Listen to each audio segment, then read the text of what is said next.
Кайырлы күн достар, бүгін сіздерге сәукеле нанның рецептісімен жасалу жолын көрсететін боламын. Видеоны міндетті түрде соңына дейін көріңіз. Керекті құрамының бәрін осы видеоның описаниесіне жазып қоямын міндетті түрде. Ең алдымен өзімізге керекті барлық заттарды дайындап аламыз. Ең бірінші жылы суға тұз, ашытқы, қантымызды салып араластырып, бетін 5-10 минутқа жауып қоямыз.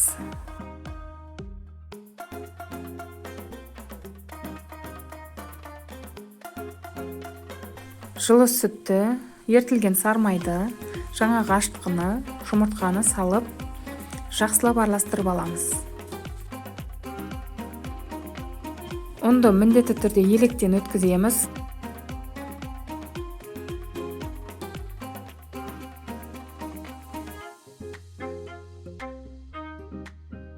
Електен өткізіп болған соң әдемілеп қамыр илейміз. Қамырды жұмсақ қылып қоймау керек, қатты қылып илейміз. Себебі формасын ұстамай қалуы мүмкін. Июін қандырып, 2 сағатқа бетін жауып қойып қоямыз. 2 сағат өткен соң қамырды жақсылап бөліп аламыз. Онды көп сеппейміз. Себебі қазір құрастырғанда жапсуық сәл қиындау болады.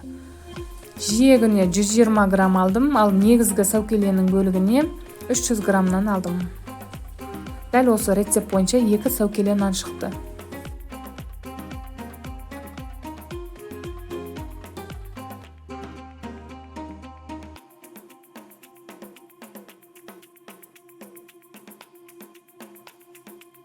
Енді қамырды жақсылап жайып аламыз. Жайғанда да қатты жұқа қылып жаймау керек.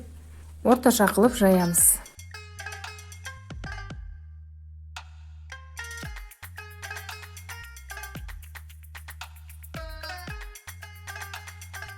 Кардоннан осындай сәукеле жасап алдым. Сыртын фольгамен орап шықтым. Менде арнайы кесетін құрал болмағандықтан осындай насаткамен кесіп алдым. Дәл осылай жасап шығамыз. Сәукеленің формасына керек бұл. Сыртында әдемі қылып тұру үшін.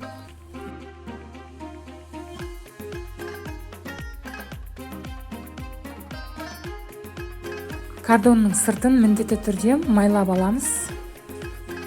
Енді қамырды жинаймыз. Артық жерлерін кесіп алып тастаймыз. Жаңағы бөліп алған 120 грамм қамырды бөліп әдемілеп дайындап аламыз. Лагманның қамыры сияқты осылай созып аламыз. Бұны сәукеленің астыңғы және үстіңгі жағына сәндеу үшін керек болады.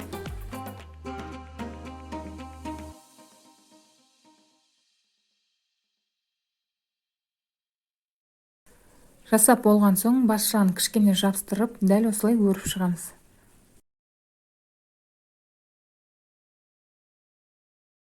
Енді екінші бөлігін дайындаймыз. Дәл жаңағыдай қылып, үстіңгі жағын жабыстырып, барлығын біріктіріп шығамыз. Енді бұларды сәукелеге орналастырамыз, жақсылап жабыстырып.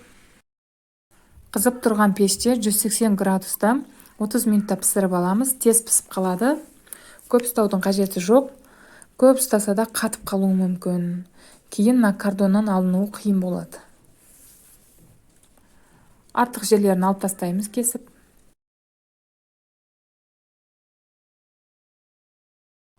Дайын болған сәукелемізге жұмыртқаның сарысын жақсылап барлық жеріне жағып шығамыз.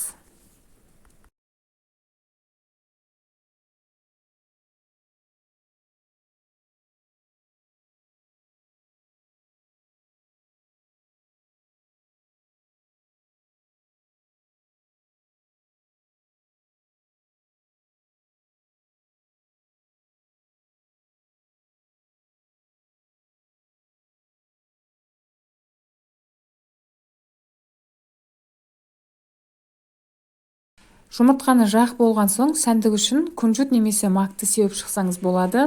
Немесе екеуін де сепсеңіздер де әдемі көрінеді.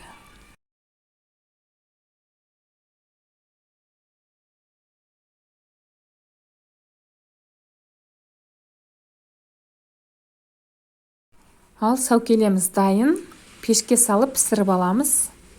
Жаңағы айтқанымдай тез пісіп қалады.